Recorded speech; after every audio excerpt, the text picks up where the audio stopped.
On a entendu de la part des enfants ces chants qui relatent et qui retracent la vie de Christ. On a entendu ces paroles, Alléluia, Jésus vit. Et quelle grâce, justement, d'avoir un roi qui est vivant et de pouvoir le célébrer. D'avoir un roi qui a donné sa vie pour le pardon de nos péchés. D'avoir un roi qui, justement, a lavé notre souillure, nous a tirés de la misère dans laquelle on était et qui encore aujourd'hui conduit nos pas et nos vies. Ce matin, je sais qu'on est le week-end de Pentecôte, mais je ne vais pas prêcher sur la Pentecôte. Je suis désolé. Vous avez sur vous des verres, sur les tables, des 4 verres, 3 petits pains. Et je me suis dit pourquoi pas, et en fait on avait préparé ça un peu avec David, pourquoi pas se rappeler de la Sainte Seine, du symbole de la Sainte Seine. Jésus dira, et on va lire ce texte dans Matthieu 16, versets 17 à 30, « J'ai désiré vivement partager ce pain avec vous. » J'ai désiré vivement partager ce pain avec vous. Un roi qui est si grand, le Fils de Dieu, qui désire partager ce qu'il est avec chacun d'entre nous. Qui désire vraiment montrer sa grandeur au travers de ces symboles-là que vous avez sur la table. Alors je suis désolé, c'est pas du pain sans levain. Hein? Je suis navré, j'en ai pas trouvé. J'aurais bien aimé d'ailleurs, mais j'en ai pas trouvé. Mais je crois que ça nous rappelle ces symboles. Dans l'évangile de Matthieu, chapitre 16, versets 17 jusqu'à 30, il nous est dit, le premier jour des pains sans levain, les disciples s'adressèrent à Jésus pour lui dire « Où veux-tu que nous préparions la Pâque ?» Et il répondit « Allez dans la ville chez un tel et vous direz « Le maître dit, mon temps est proche et je ferai chez toi la Pâque avec mes disciples. » Les disciples firent ce que Jésus avait ordonné et ils préparèrent la Pâque. Le soir étant venu, il se mit à table avec les 12 et pendant qu'il mangeait, il dit « Je vous le dis en vérité, l'un de vous me livrera. » Ils furent profondément attristés et chacun se mit à lui dire « Est-ce moi, Seigneur ?» Et il répondit « Celui qui a mis avec moi la main dans le plat, c'est celui qui me livrera. Le Fils de l'homme s'en va selon qu'il est écrit de lui. Mais malheur à l'homme par qui le Fils de l'homme est livré. Mieux vaudrait pour cet homme qu'il ne fût pas né. » Judas, qui le livrait, prit la parole et dit « Est-ce moi, Rabbi ?» Jésus lui répondit « Tu l'as dit. » Pendant qu'il mangeait, Jésus prit du pain et après avoir rendu grâce, il le rompit. Il le leur donna aux disciples en disant « Prenez, mangez, ceci est mon corps. » Il prit ensuite une coupe. Et après avoir rendu grâce, il la leur donna en disant « Buvez-en tous, car ceci est mon sang, le sang de l'alliance, qui est répandu pour plusieurs, pour la rémission des péchés. Je vous le dis, je ne boirai désormais plus de ce fruit de la vigne, jusqu'au jour où j'en boirai de nouveau avec vous dans le royaume de mon Père. » Et nous est dit le dernier verset, le verset 30, « Après avoir chanté des cantiques, ils se rendirent à la montagne des Oliviers. » Ce texte, on le connaît par cœur. Nous avons tous l'habitude de prendre la Sainte Seine. Tous l'habitude de prendre notre morceau de pain et une coupelle de vin. Dans ce contexte, Jésus prend ce temps avec ses disciples et prépare cette Pâque. Il va annoncer la trahison de Judas. Et l'enseignement que Jésus donne à ses disciples pendant ce repas de Pâques est quand même très intéressant. Et ce matin, c'est ce que je voudrais partager avec vous. Surtout voir la signification de cette Pâque. Et je crois qu'on en a besoin. Besoin de se rappeler de ce qui nous unit et de ce qui nous réunit. Besoin de nous rappeler pour quelles raisons on se rassemble ensemble en ce lieu. Et même quand on est sur Vienne, Givors, Saint-Chamond, pourquoi on se rassemble? Luc va ajouter cette phrase, Luc 22, 15, « J'ai désiré vivement partager cette Pâque avec vous. » Et Christ lui-même, avec ce souhait, non seulement de partager cet instant avec ses disciples, mais à travers de ces moments, de montrer le vrai sens de la Pâque et l'accomplissement de celle-ci. De montrer que tous ces symboles qui nous sont donnés, qui nous sont montrés, ne sont pas là pour rien, mais qui nous révèlent la réalité de Christ, de sa personne, de sa vie, de son don et de sa mort à la croix. L'apôtre Paul souligne, c'est vrai, et nous connaissons aussi, que chacun donc, dans la lettre aux Corinthiens, s'éprouve soi-même, et qu'ainsi ils mangent du pain et boivent de la coupe, Et celui qui mange et boit sans discerner le corps du Seigneur, mange et boit un jugement contre lui-même. Quand on se présente devant le Seigneur, c'est pas seulement faire un bilan de la semaine, mais c'est faire un bilan aussi de nos âmes, de ce que nous sommes, et d'examiner chacune de nos vies, chacun de nos cœurs. Se rappeler qui nous commémorons et ce que nous commémorons. Nous ne pouvons pas prendre la Sainte Seine en ayant une conduite, c'est vrai, qui est non conforme à la parole de Dieu, en vivant dans le péché. Nous ne pouvons pas prendre non plus la Sainte Seine sans comprendre ce que nous faisons. C'est une réalité. Nous commémorons quelque chose de vrai, de sincère. Non seulement la mort de Christ, mais nous commémorons la victoire de Christ, sa résurrection. Le fait qu'aujourd'hui, Christ est un avocat auprès du Père, il est à la droite du Père. Nous commémorons toute une réalité spirituelle. Un Seigneur qui a racheté nos vies, qui a pardonné nos fautes, qui a pardonné nos péchés. Et ce matin, c'est vrai que ce sera peut-être un rappel, pour d'autres ce sera peut-être un apprentissage, mais je souhaite que chacun d'entre nous, on puisse se présenter devant le Seigneur avec sincérité. Quand on regarde les origines de la Pâque, et j'en ai parlé avec Yael, c'est vrai qu'il nous faut remonter à l'Ancien Testament, où le peuple d'Israël, tenu en captivité en Égypte, alors que Dieu allait frapper le peuple d'Égypte par cette 10e plaie, il invitera le peuple d'Israël à fêter la Pâque, à mettre sur les poteaux et sur les linteaux des maisons le sang de l'agneau qui va être mangé, avec hâte, précipitation. Le peuple devait se préparer à partir. Et frères et sœurs, je crois que déjà là, même pour nous, ça doit être un symbole pour chacun d'entre nous. Sommes-nous prêts à partir avec notre Seigneur? Quand on prend le pain et le vin, est-ce qu'on est dans cette mentalité comme le peuple d'Israël, prêt à partir avec notre roi, retrouver sa gloire et entrer dans son lieu? Chaque famille devait prendre un agneau sans défaut, âgé d'1 an. Il devait le mettre à part et le préparer. Cette famille devait, c'est vrai, prendre ce sang, comme je disais, le mettre sur le poteau et les linteaux des portes. Et le soir, l'agneau devait être rôti avec des herbes amères et il devait être mangé avec précipitation. À la hâte, vous allez partir. Vous allez partir. Durant cette nuit, tous les premiers-nés du pays d'Égypte sont morts. Et quand l'ange voyait le sang sur les poteaux et sur les linteaux des portes, il passait par-dessus. D'où le mot en hébreu Pessah, qui signifie passer par-dessus. Pour le peuple d'Israël, c'était aussi la marque d'un passage de la vie d'esclave à la vie d'enfant du roi des rois, du Dieu vivant. C'était un changement. Et durant cette commémoration, il est intéressant de voir dans la coutume juive que le plus jeune à table posait des questions. Tout au long de l'histoire, il nous est montré que, en fait, quand il se rappelait, quand il fêtait la Pâque, pourquoi on fait ça? Pourquoi ces symboles? Pourquoi l'agneau avec des herbes amères? Pourquoi ces coupes? Pourquoi ces pains? C'était véritablement un temps de partage avec la famille.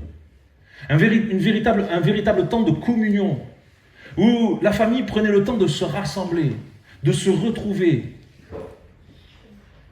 et de partager la Pâque et de commémorer cet événement si glorieux.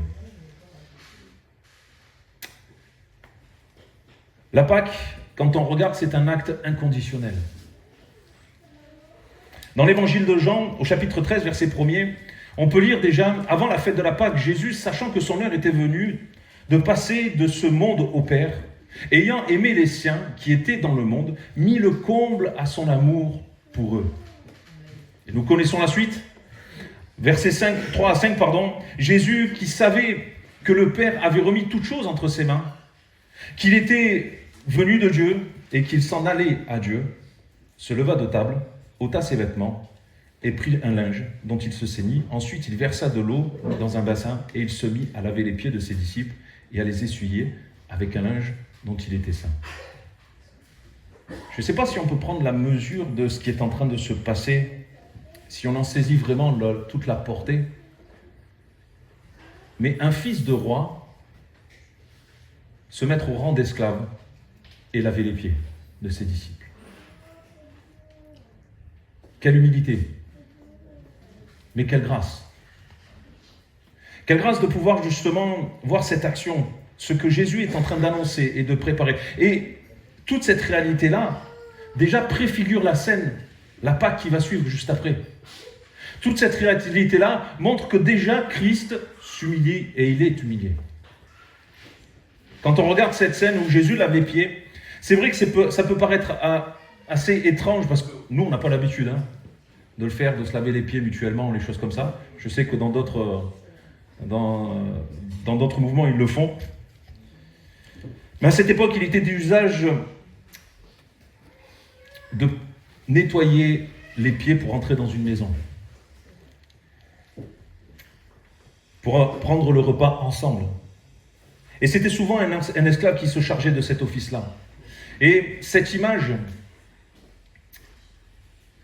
quand Pierre va rester choqué, « Mais Seigneur, pourquoi tu me laves les pieds ?»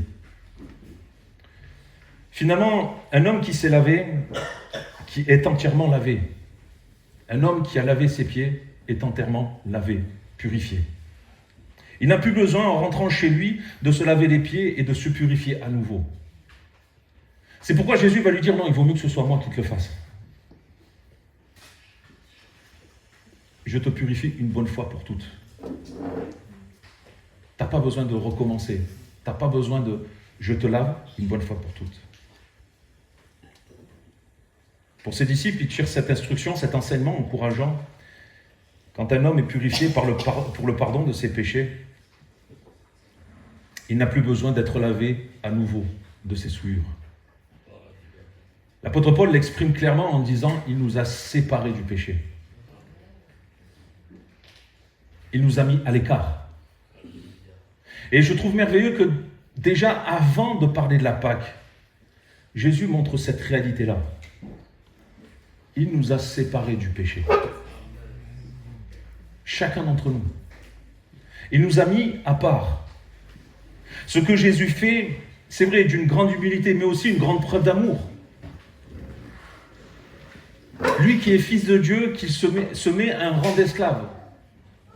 Lui qui a toute autorité, et comme on l'a lu, à qui tout pouvoir a été remis, se met au rang d'esclave. Lui qui a la capacité de changer les instants, les moments, la capacité de bouleverser les cœurs du premier coup sans être crucifié, va se mettre en tant qu'esclave. Un acte inconditionnel d'amour accompli par Christ devant ses disciples. Et Jésus fut dans toute cette vie, dans toute sa vie, le modèle accompli que nous devons imiter encore aujourd'hui. Il a été cet exemple qu'il a donné à ses disciples, et notamment dans ce cas particulier, un exemple d'humilité profonde et d'amour sans borne, de rester comme un idéal à suivre et vers lequel nous devons tendre. Matthieu dira au chapitre 20, verset 28, « C'est ainsi que le Fils de l'homme est venu, non pour servir, mais pour servir et donner sa vie en rançon pour plusieurs. » Lui qui vivait dans les cieux, qui vivait dans la gloire, n'a pas attendu que l'homme vienne à lui, mais il s'est abaissé pour venir retrouver l'homme dans sa misère. Et quelle grâce!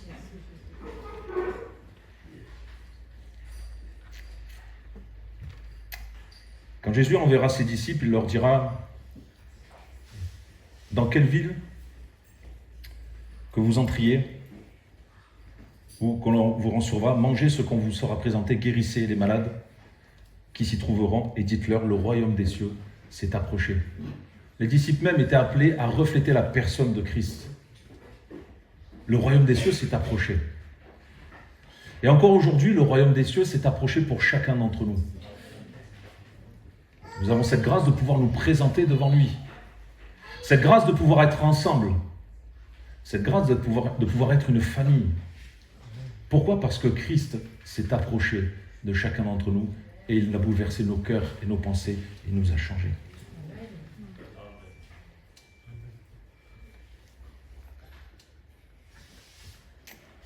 La deuxième chose que je voudrais dire quand on regarde les symboles de la Pâque, c'est vrai que c'est un acte de condamnation aussi.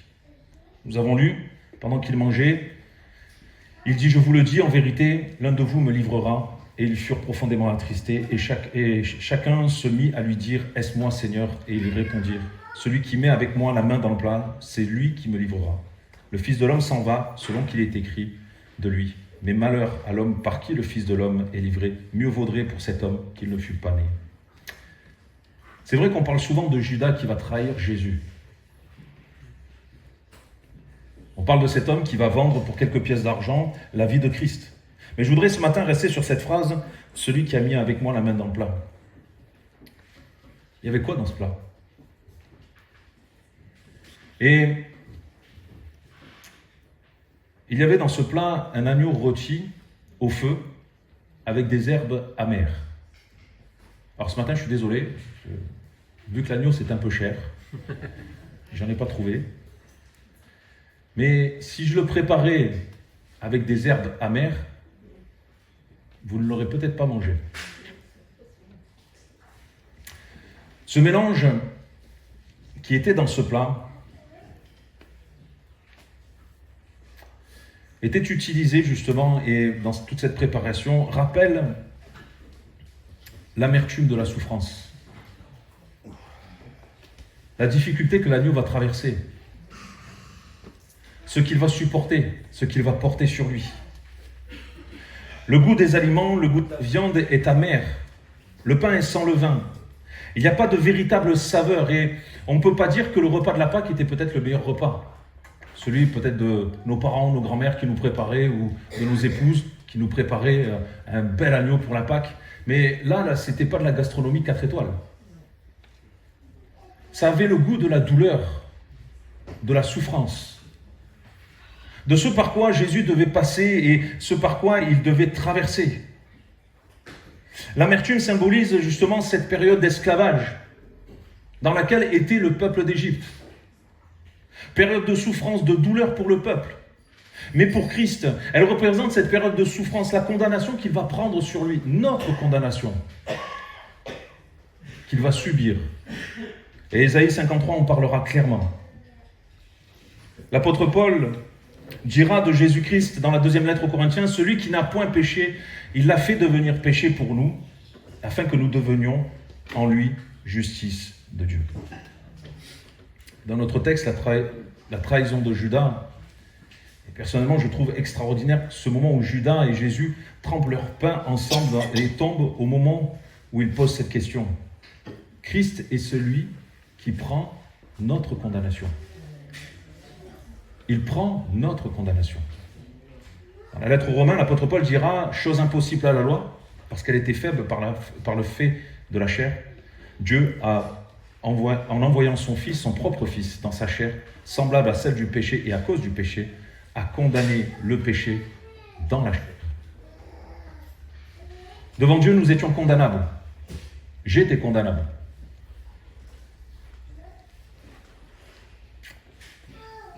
Si on était au temps de l'Ancien Testament, la loi de Moïse n'aurait pu rien faire. Mais Christ a tout accompli en sa chair. Et cette condamnation qui pesait sur nous est retombée sur Christ. C'est Christ qui s'est chargé de notre condamnation. C'est Christ qui s'est rendu coupable à notre place, à ma place, pour nous donner la vie et nous rendre le salut. La Pâque, c'est un acte de justification. Les versets 27 et 28 de Matthieu que nous avons lus, pendant qu'il mangeait, Jésus prit du pain et après avoir rendu grâce, il le rompit et le donna aux disciples en disant « Prenez, mangez, ceci est mon corps ». Il prit ensuite une coupe et après avoir rendu grâce, il la leur donna en disant « Buvez-en tous, car ceci est mon sang, le sang de l'alliance qui est répandu pour plusieurs pour la rémission des péchés. » D'après les traditions et les coutumes juives, le père de la famille rendait grâce pour le vin et pour la fête qui était là, mais il mettait en circulation la première coupe. Et je vous donnerai l'explication de la coupe. On apportait à la table, sur cette table, des herbes amères trempées dans du vinaigre et de l'eau salée, des pains sans levain et l'agneau rôti.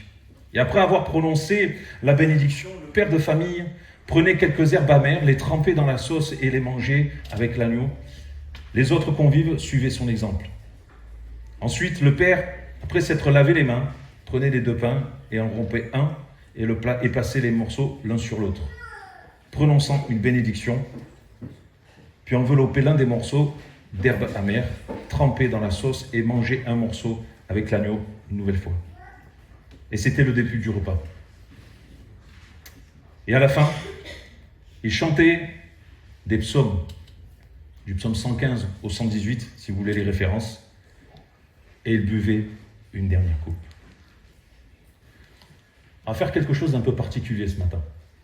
Je vous ai dit, vous avez 3 pains, 4 coupes sur la table.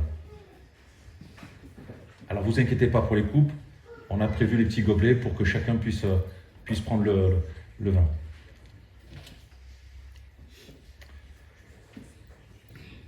Pourquoi 3 pains? Est-ce que vous le savez?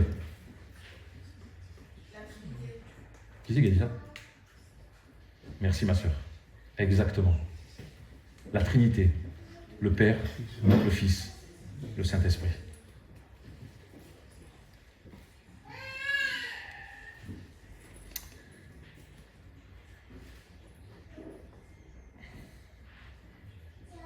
Ces pains étaient disposés sur la table, devant le père de famille. Et j'ai demandé à un frère, par groupe, s'il veut bien disposer les pains, les 3, l'un à côté de l'autre, convertis et baptisés de préférence, s'il vous plaît. S'il y a un frère qui veut bien le faire, par groupe, et n'hésitez pas, n'ayez pas peur, c'est du pain, ça ne mord pas. Ces pains, celui qui était rompu, c'était le pain du milieu, celui du Fils. Et c'est une belle image parce que Christ lui-même a été brisé pour chacune de nos vies. Et je vous invite à prendre le pain du milieu et à rompre le pain pour tous ceux qui sont autour de la table, si vous le voulez bien. C'est très bien. À rompre le pain, le couper en petits morceaux pour tous ceux qui sont autour de la table. Alors je rappelle tous ceux qui sont baptisés, par immersion, par les eaux du baptême. On prend la Sainte Seine.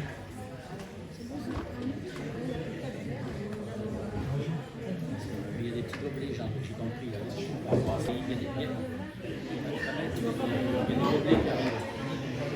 Nous voyons au travers de ce pain le symbole justement de la condamnation de Christ, de sa mise à mort.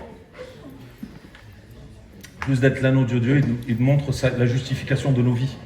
Ésaïe dira, dans Ésaïe 53, verset 5, « Il a été blessé pour nos péchés, brisé pour nos iniquités, et le châtiment qui nous donne la paix est tombé sur lui, et c'est par ses meurtrissures que nous sommes guéris. » Pierre écrira dans sa première épître, « Lui qui a porté lui-même nos péchés en son corps sur le bois, afin que, morts à nos péchés, nous vivions par la justice, lui, par ses meurtrissures, duquel vous avez été guéris. » Tu peux t'asseoir, Wilfried, pour le moment. Quand on regarde le vin, vous avez 4 gobelets devant vous, d'accord?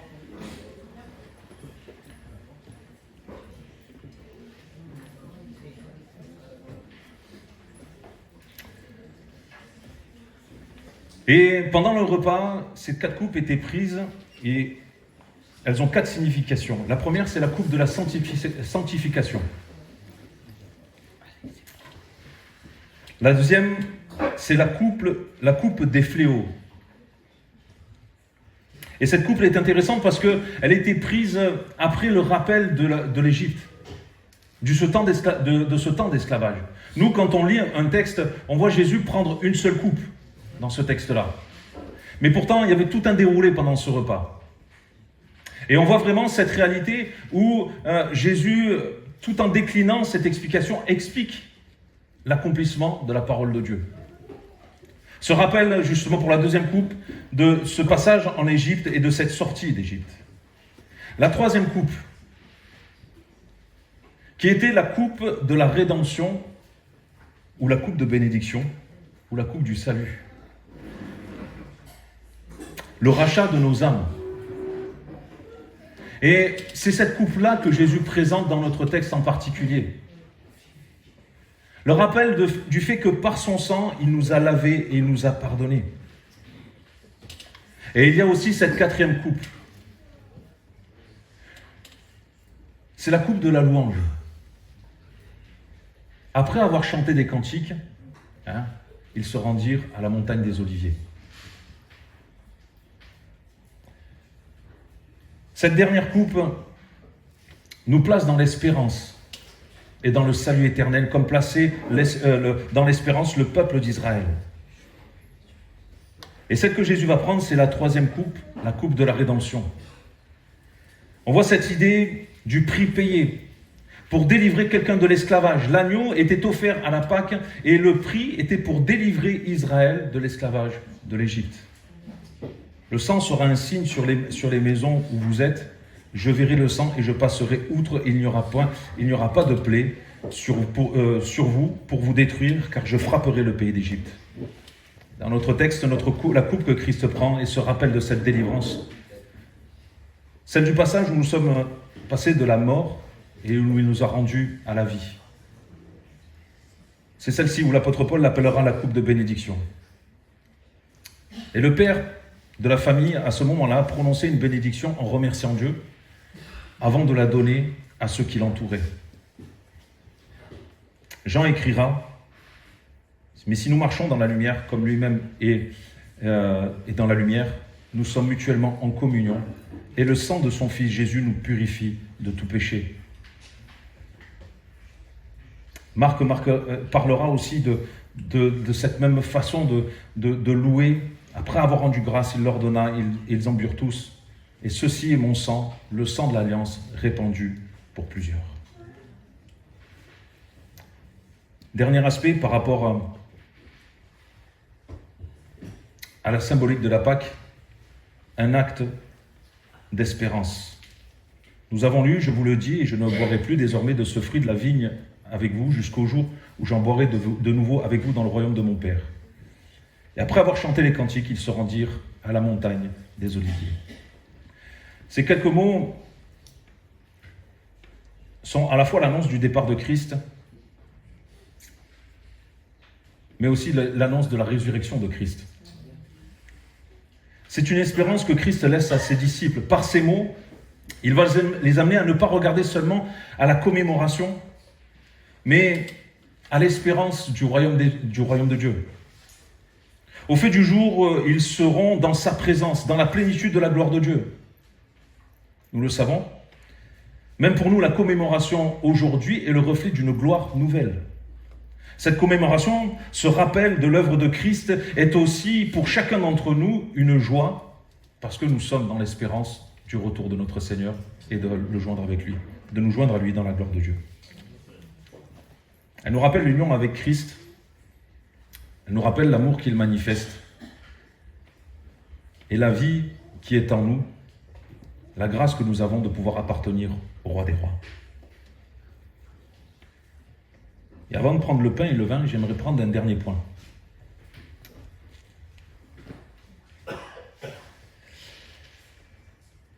La Pâque et le pain et le vin sont le symbole du rappel de notre communion à Christ. L'apôtre Paul écrit dans la première lettre aux Corinthiens, chapitre 10, versets 15 à 17. « Je parle comme à des hommes intelligents, jugez vous-même ce que je dis. La coupe de bénédiction que nous bénissons n'est-elle pas la communion au sang de Christ? Le pain que nous rompons n'est-il pas la communion au corps de Christ? Puisque nous sommes un saint pain, puisqu'il y a un seul pain, nous qui sommes plusieurs, nous formons un seul corps. Car nous participons tous à un même pain. Nous participons tous à un même pain. » Ce matin, frères et sœurs, on va prendre le pain et le vin ensemble. Mais on va prendre le temps aussi de prier ensemble. Nous sommes à la fois en communion avec Christ et nous sommes en communion les uns avec les autres. Christ nous unit. On peut regarder notre voisin de droite et de gauche. Nous sommes frères et sœurs. Et nous avons cette grâce ce matin de pouvoir ensemble, d'un même cœur, d'une même âme, commémorer cette vérité. chaque dimanche matin, on accomplit cet acte. Et je crois que chaque dimanche matin, on doit le faire avec joie.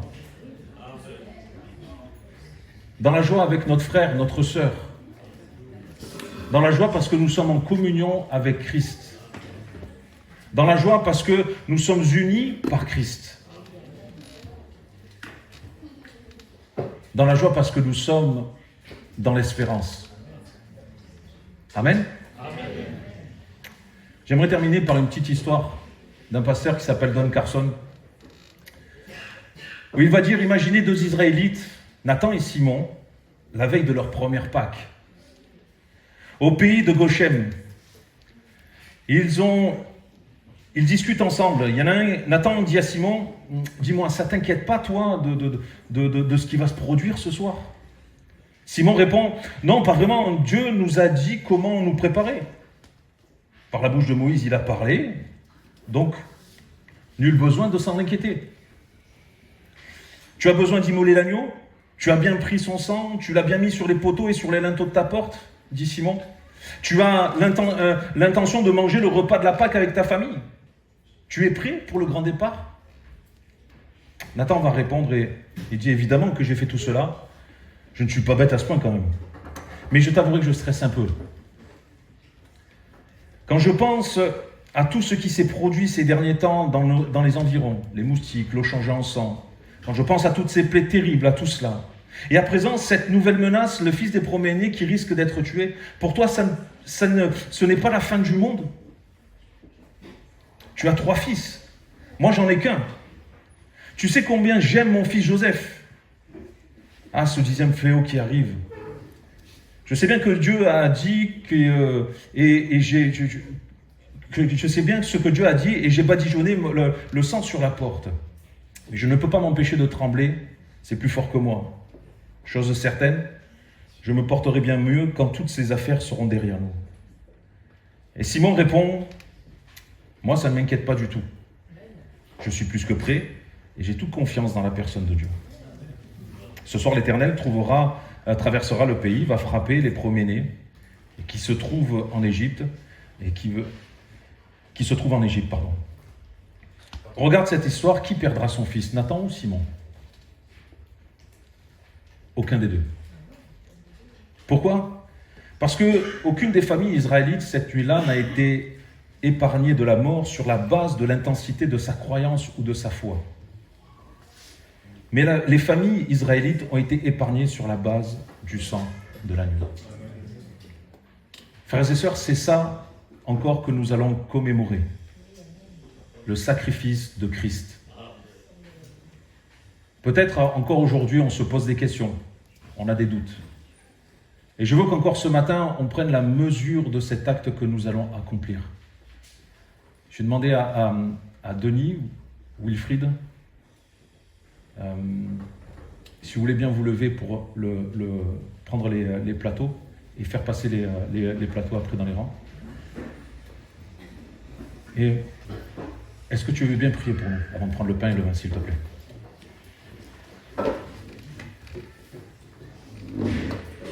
Seigneur, merci. Merci parce que c'est toi l'enseignant. C'est toi qui veux qu'on comprenne bien ce que tu nous as laissé comme privilège. Privilège, eh bien, de te connaître, privilège de se sentir et de se savoir sauvé. Merci Seigneur parce que tu as donné ta vie, c'est vrai. C'est vrai que nous voulons nous rappeler eh bien, ce que tu as fait pour nous, Seigneur. C'est pas rien, tu nous as laissé une ordonnance. Mais tu nous dis qu'en même temps, eh bien, ta victoire, ta puissance, elle est en continu, Seigneur, sur notre vie, jusqu'à la fin. Seigneur, merci. Merci pour ces emblèmes. Le sang de Jésus nous lave et nous purifie de tout péché, les Écritures nous disent. J'en suis heureux, Seigneur. Et c'est comme ça, Seigneur, que je comprends le message de Dieu. Je comprends que tu m'as lavé, purifié de toute ma souillure. Je comprends, Seigneur, que tu l'as fait pour faire de moi une nouvelle créature. Merci, Papa, d'avoir changé notre éternité. Je crois en ta puissance. Je crois, Seigneur, en toutes ces choses que tu as fait pour nous. Et je sais, Seigneur, ce matin, que tu vois chacun d'entre nous. Merci, Seigneur, encore pour la Sainte Seine. Seigneur, qu'on va prendre ensemble dans la communion. Merci, Seigneur Jésus. Mais je te prie également pour tous ceux qui sont là et qui ont entendu parler de ta personne, entendu parler de ce que tu as fait. C'est ton sang qui a coulé. C'est ton corps meurtri qui a été donné sur la croix. Seigneur, je te prie également pour que tu puisses attirer encore et encore des hommes et des femmes et que tu puisses les faire passer des ténèbres à la lumière. Merci, Seigneur, pour ça. Que ton nom soit béni. J'ai invité tous ceux qui sont engagés par les eaux du baptême à prendre le pain. Alléluia. Et si vous voulez vous lever, ce n'est pas un problème, vous pouvez vous lever, ce n'est pas un souci. On est devant le Seigneur ce matin. Et on est ensemble. Amen. Et les frères vont vous déposer des plateaux avec les gobelets pour vous éviter de boire au verre, pour prendre le vin ensemble.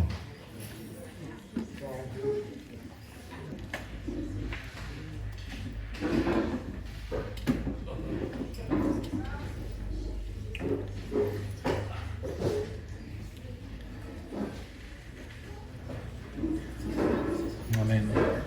Jésus.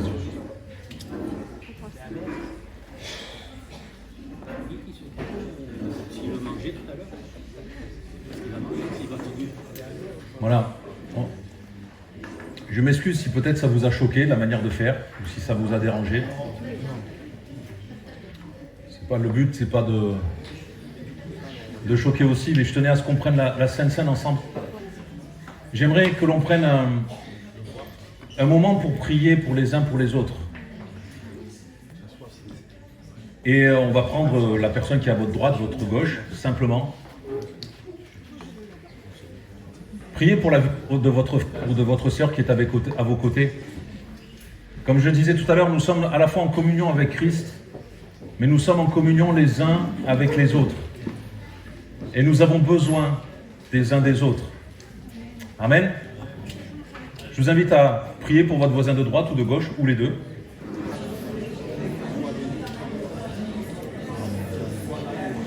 Amen. Amen.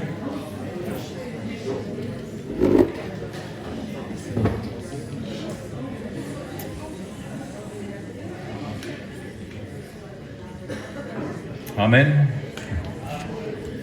Béni soit le Seigneur. Je vous prie, je vais inviter les jeunes. Et si vous le voulez bien, on va terminer en louant le Seigneur.